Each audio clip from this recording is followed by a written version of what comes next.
Organizations can be way more proactive in how you think about preventing burnout. I think it comes back to capacity planning. One thing that we all have that's limited is time. And you can't create more of it really and do that sustainably. And so if you can break down the work that your teams are doing into the amount of time to plan ahead, it's project management.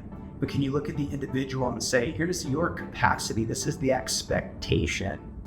And let's align on this expectation because that's how we think about this role. And therefore thinking about what are the blocks that we can fit into that. As a whole, organizations are seeing that, especially like startups, they're seeing that funding is no longer as readily available as it was in previous years. And so, rightly so, there's an emphasis in making sure that we're making adjustments to ensure that our P&Ls are where they need to be. And so with that mindset, like we are very conscious about how we spend our money. And so when you are very conscious about that, you also have to be very conscious about the level of work that's being produced by your team. Routine breaks are extremely important.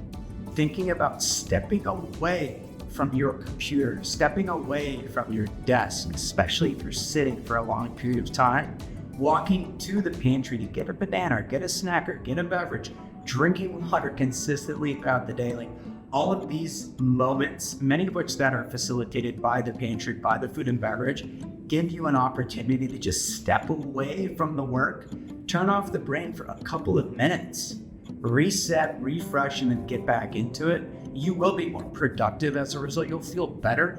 You'll be more sustainable throughout a longer period of time.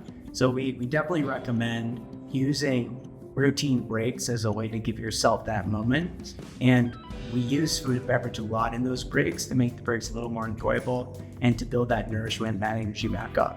Yeah, I totally agree. I think the value prop of working at a company is starting to be less and less like what you can get from the company, but what you can get from the company and how you feel working there, how you feel about your development, especially like you mentioned, because companies are starting to be way more intentional with how they're spending, with how they're planning, with how they're evolving.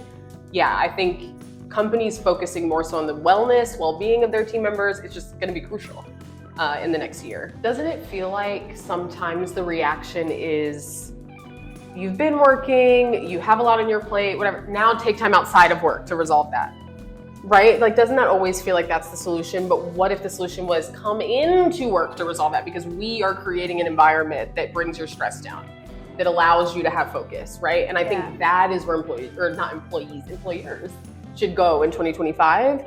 Instead of being reactive to, oh, you're burnt out, okay, take time off. It's proactive before you even get burnt out.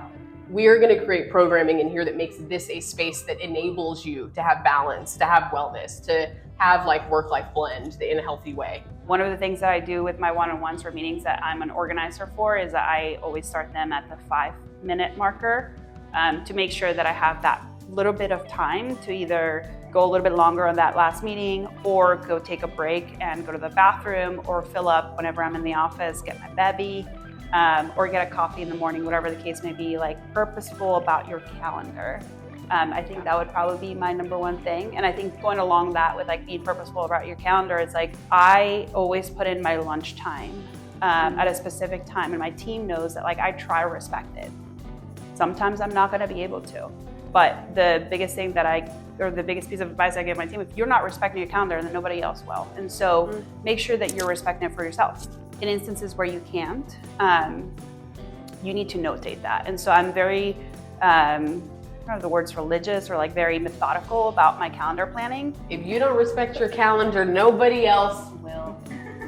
Pantry is a really critical tool that fits as a piece of this broader puzzle. If you think about elite athletes, they're really specific about their nutrition. And so as employees, as people who are seeking to be builders and produce and create, why not think about your nutrition in the same way an elite athlete would? And for work, it's the same levels of nutrition. I think about building energy, maintaining energy, not crashing. And it is also coming into the day thinking about how do I get my day started, right? A lot of us start with coffee or tea or caffeine. And so being thoughtful about how you use nutrition as this tool to be more productive, as this element of nourishment, is a really strategic way to prevent burnout, to be more productive, to fit it into your routine, to have the day go as effectively as it can. The pantry for a lot of clients, and for our office here in Chicago, the pantry is the focal point. And pantry is where people come to meet up. It's where people bump into each other. It's where people talk about snacks. It's where people talk about what they're doing over the weekend. Yeah, and on top of that, it's a space to energize. So when you're in those moments where you need to get up, you need to re-energize, finding that beverage, rehydrating, getting that snack, get you back in the zone to be able to do your best work. We had a session a couple weeks ago where we were watching a TED Talk as a group and just trying to glean some things out of it. And one of the things that came out of that was this concept of, instead of mindfulness, it was mindlessness. Like, you need to disengage every once in a while. You can't always be glued to your laptop for however many hours straight. So at the time when you need to disengage and take a little break, refresh and reset, that's a good opportunity to go up and chat with a friend or to grab a different snack.